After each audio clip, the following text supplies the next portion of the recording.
Welcome back to Voice of the Nation today. On our interview today, please welcome Dr. Narongchai Akrasanee, Chairman of MFC Asset Management Public Company Limited, and also former Minister of Commerce, who will discuss about the แพงทั้งแผ่นดิน issues of the rising cost of living.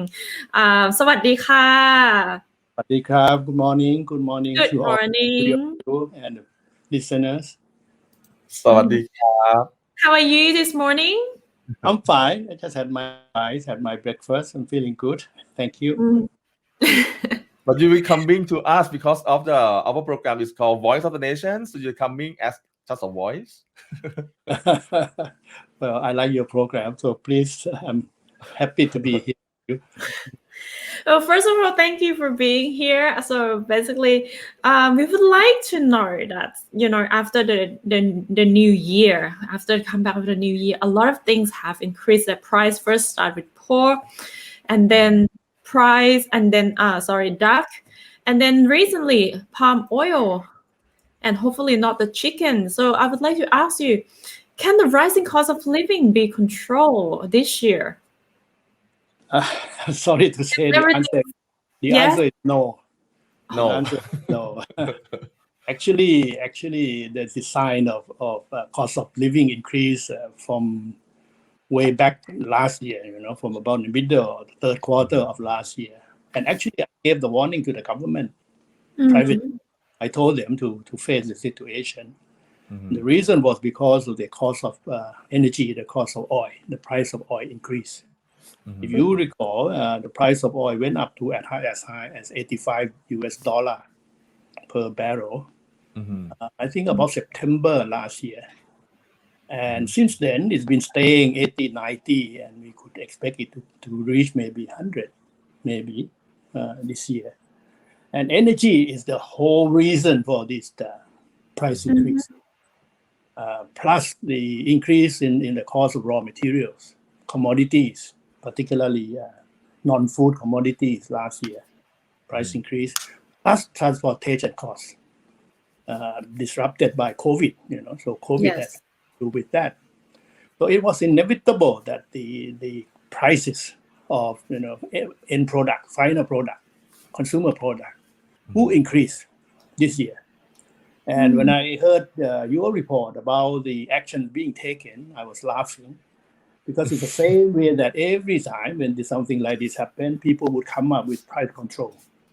But in the case of Thailand, price control never worked. Never.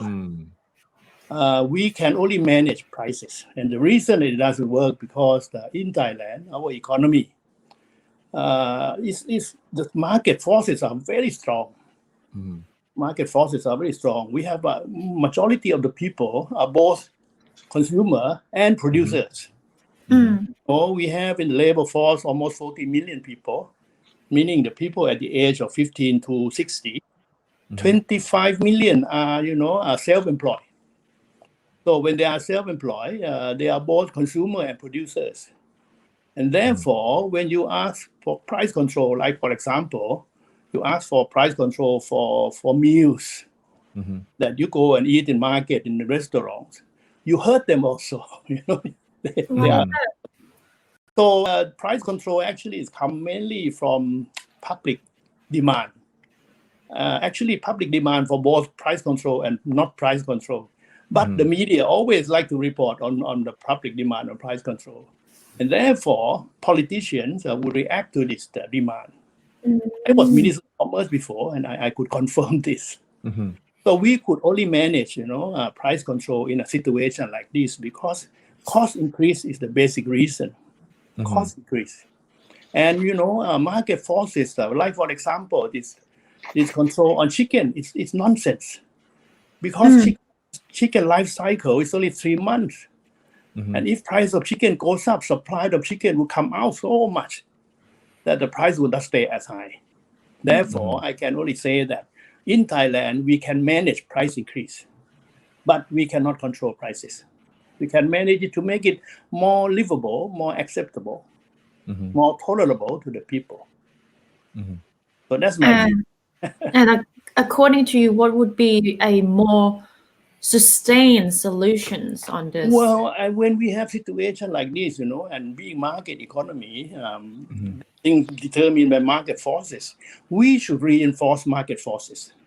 Like, for example, the proposal from people, from professors at Kasetsart University, that we should allow import.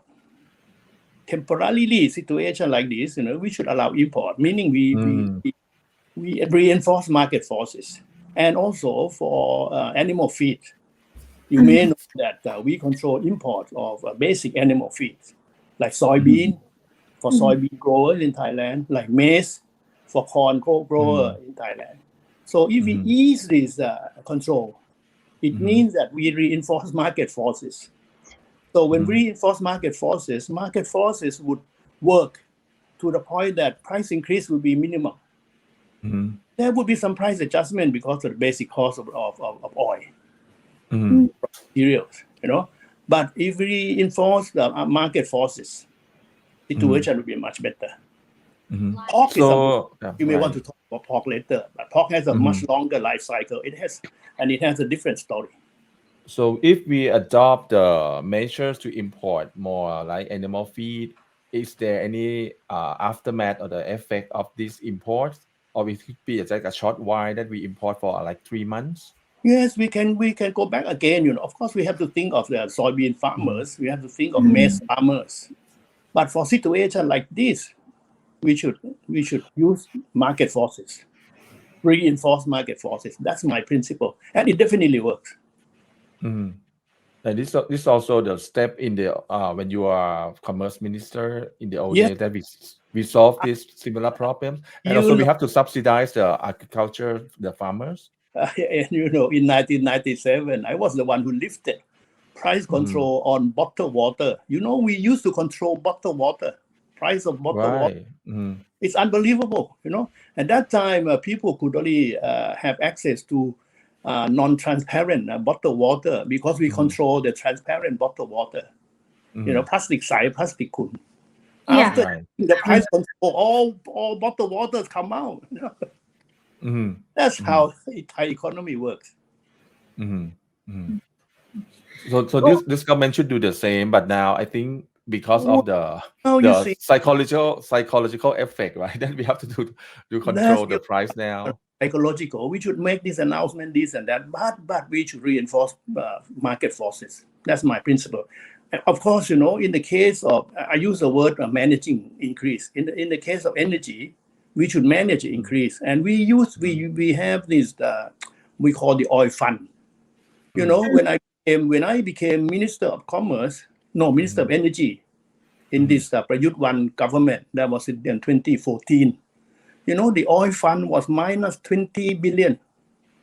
Yes. When I left, the oil fund was 40 billion plus. Now we are using that oil fund, to minimize the increase in price of oil.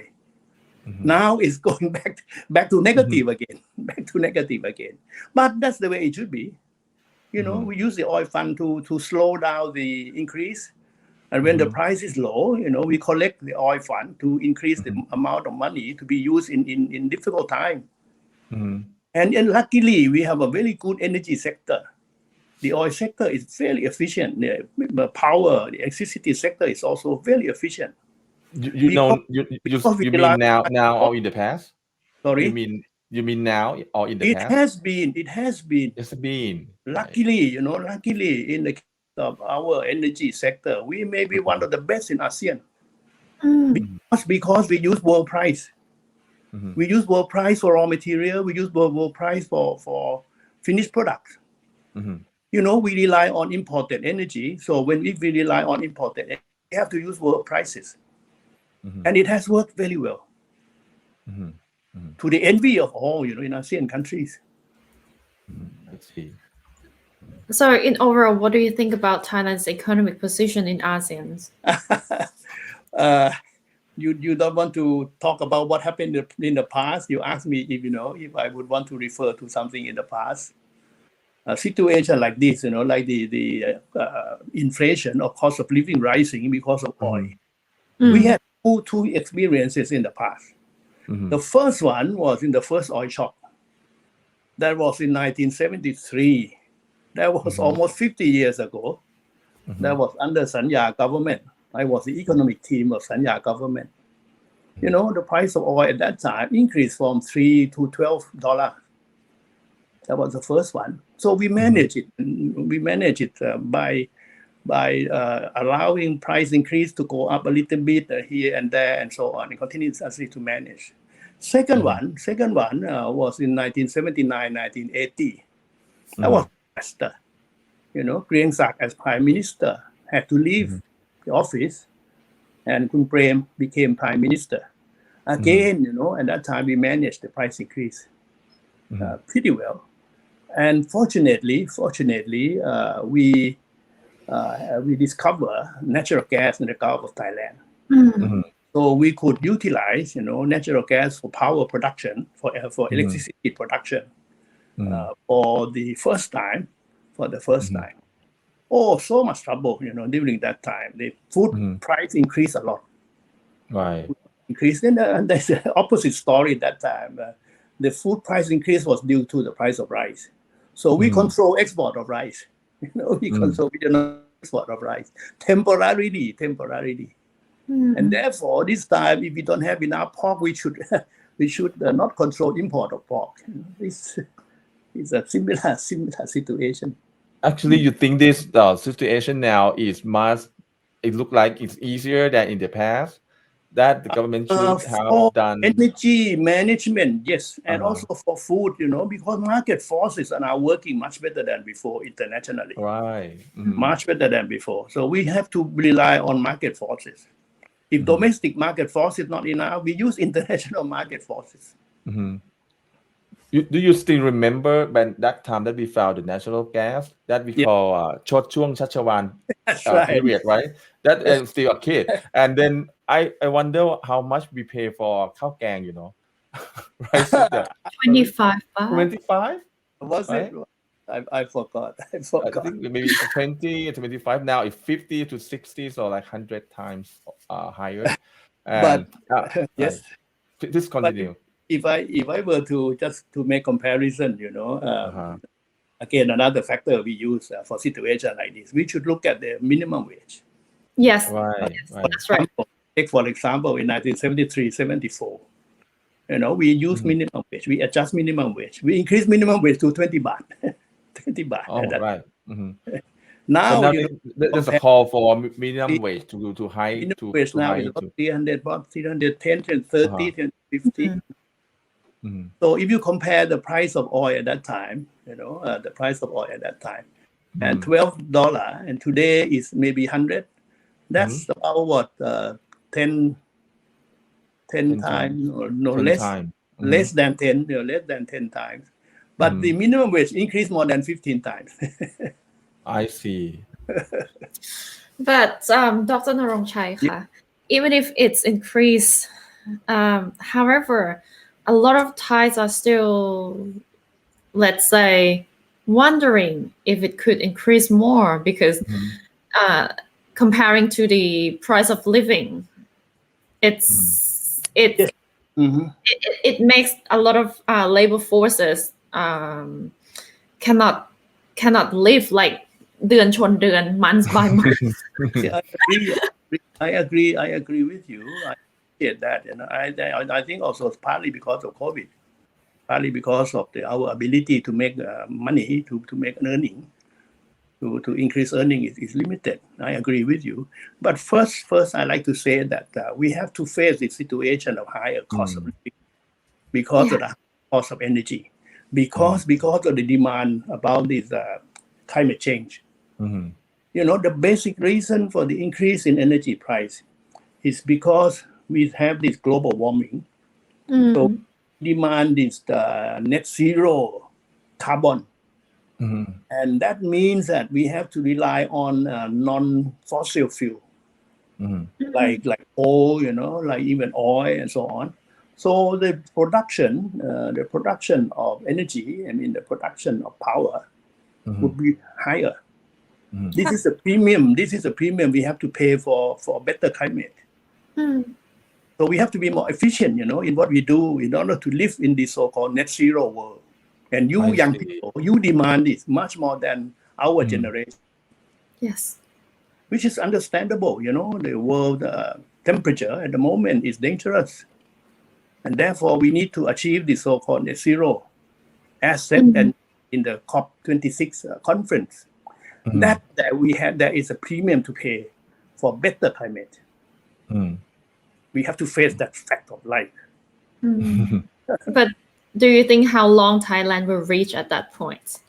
Well, we cannot achieve what we promised at Glasgow, but we have to go along. We have to go along, and there will be demand from others for us, you know, to use less and less of fossil, to comply to this demand, including our export to developed countries.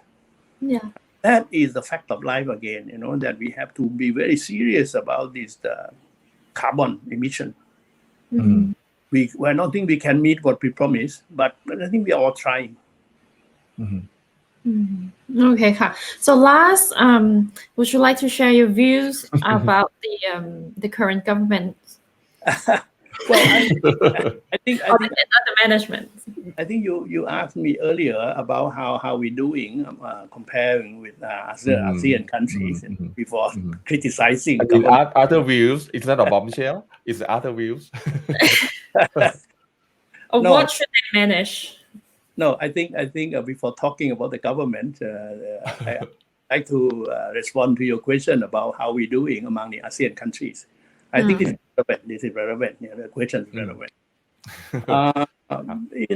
When we compare, you know, with ASEAN, there are so many aspects that you like to compare, that I like to compare. One thing, number one priority, of course, is COVID. How are we doing in terms of COVID? I think we may be number one in terms of managing COVID situation. That might not be the case last year, but today I think we will be becoming number one again, or top country in terms of managing COVID, because of our healthcare system. Now we are using our healthcare system fully. We are using this universal healthcare. We are using the หมอชาวบ้านหมอชนบท and so on. This is working very well. So in terms of managing COVID, I think we are top.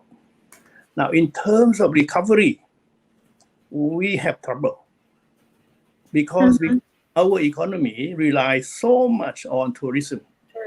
Yeah. I think this is well known.